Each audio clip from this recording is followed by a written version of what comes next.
श्री स्वामी समर्थ.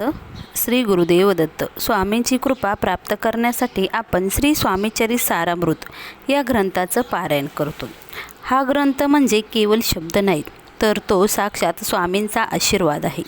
पण अनेक वेळा आपण तक्रार करतो की मी इतकी पारायण केली, मी इतके अध्याय वाचले, पण माझे काम झाले नाही किंवा मला कुठलीच प्रचिती आली नाही.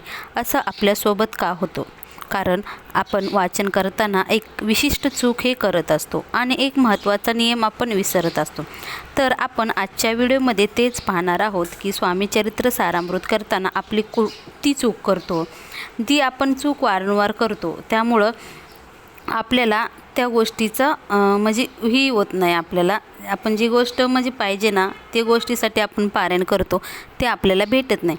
त्यामुळं स्वामी सेवा करताना ही चूक आपल्याला अजिबात करायची नाही. त्यामुळेच तुम्हाला प्रचिती येत नाही. तर स्वामींच्या सेवेचे पूर्ण फळ मिळण्यासाठी काय करायचं ते आपण आजच्या व्हिडिओमध्ये पाहणार आहोत. स्वामी चरित्र सारामृत वाचन करताना एक आपण विशिष्ट चूक करतो, तेच आपण आजच्या व्हिडिओमध्ये बोलणार आहोत. कोणती चूक आहे जी आपण वारंवार करतो? स्वामीचरित सारामृत वाचताना अनेक भक्त अनेकदा संख्येच्या मागं धावतात. पण आज 7 अध्याय वाचायचे संपवायचे आहेत, आज 3 अध्याय संपवायचे आहेत, मला 1 दिवसात पूर्ण पारायण करायचं आहे. या घाईत आपण कसं करतो? वाचन करत असतो. पोथी वाचताना आपलं लक्ष स्वामींच्या चरित्रापेक्षा पुढचे पान कधी येईल याकडे जास्त असते. जेव्हा आपण घाईत वाचतो तेव्हा त्यातील भाव म्हणजेच आपली जी काही फिलिंग असते ना, ती आपण हरवतो.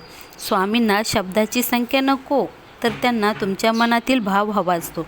विनाभाव केलेली सेवा कधीच पूर्ण फळ देत नाही. त्यामुळं जर तुम्हाला सेवेचे 100% फळ हवे असेल तर हा नियम तुम्हाला नक्कीच पाळायचा असतो की वाचन करताना स्वामी आपल्यासमोर बसले आहेत आणि आपण त्यांनाच त्यांचे चरित्र ऐकवत आहोत. हा भाव मनात ठेवा, तरच तुम्हाला वाचन करताना त्याचे फळ मिळणार आहे. तसेच दुसरा नियम म्हणजे वाचन करताना मोबाईल तुम्ही जवळ ठेवू नका. मोबाईलवर बोलता बोलता वाचन करू नका. घरातील भांडणं किंवा इतर विचारापासून तुम्ही मुक्त बसा. एकाच जागी एकाच वेळी एकाच आसनावर बसून वाचन करा. त्यामुळे तुमची सकारात्मक ऊर्जा निश्चित होते. शरीराचीच नाही तर मनाची शुद्धतासुद्धा हवी असते. कोणाबद्दलही वाईट विचार न करता वाचायला बसा. मन स्वच्छ ठेवा. बघा, स्वामींची एक लीला तुम्हाला आठवते की साऱ्या अमृताचे फळ कोणाला भेटते? शब्दाचे ओझे की भक्तीचा भाव? चला तर मग जाणून घेऊया सुंदर अशी कथा. त्यामुळे मन स्वच्छ ठेवा. हे 2 नियम आहेत ना, ते तुम्हाला नक्कीच आपल्याला स्वामीचरित्र सारामृत वाचताना पाहिजे आहे. तर स्वामीचरित्र सारामृत वाचताना एक सुंदर अशी कथा आज मी तुम्हाला सांगणार आहे. बघा, आवडली तर नक्कीच लाईक करा. एका गावामध्ये राम आणि श्याम हे 2 भक्त म्हणजे स्वामींची सेवेकरी राहत होते. तर राम हा नावाचा भक्त होता, तो खूप श्रीमंत होता. तर श्याम नावाचा भक्त होता ना, तो गरीब होता. परंतु राम हा श्रीमंत होता, तर राम काय करायचा? रोज एक स्वामीचरित्र सारामृताचं पारायण पूर्ण करायचा. परंतु तो पारायण पूर्ण करताना त्याचं सर्व लक्ष त्याच्या घराकडे असायचे. म्हणजे जर एखादा नौकर आला तर त्याला खुणवायचे आणि काम सांगायचे.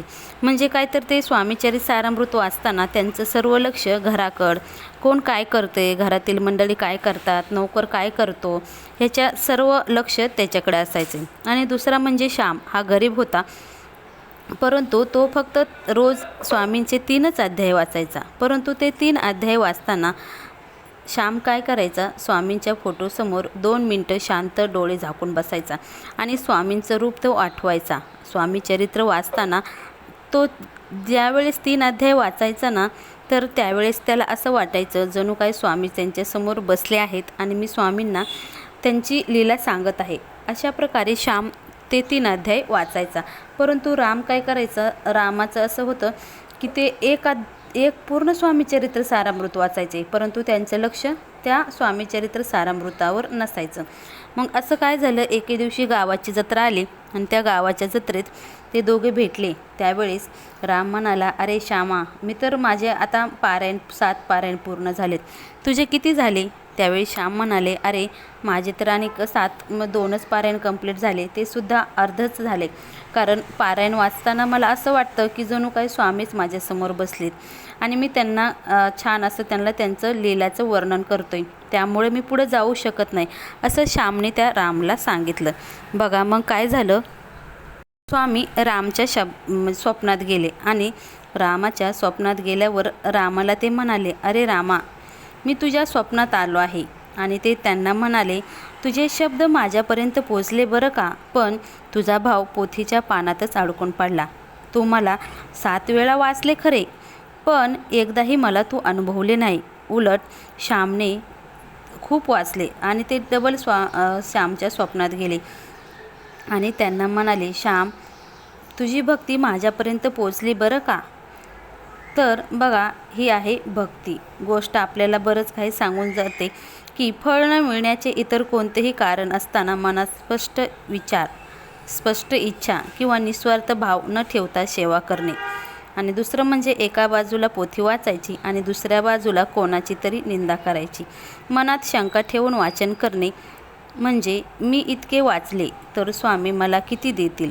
मी आज 3 अध्याय वाचतो म्हणजे स्वामी मला भरपूर देतील.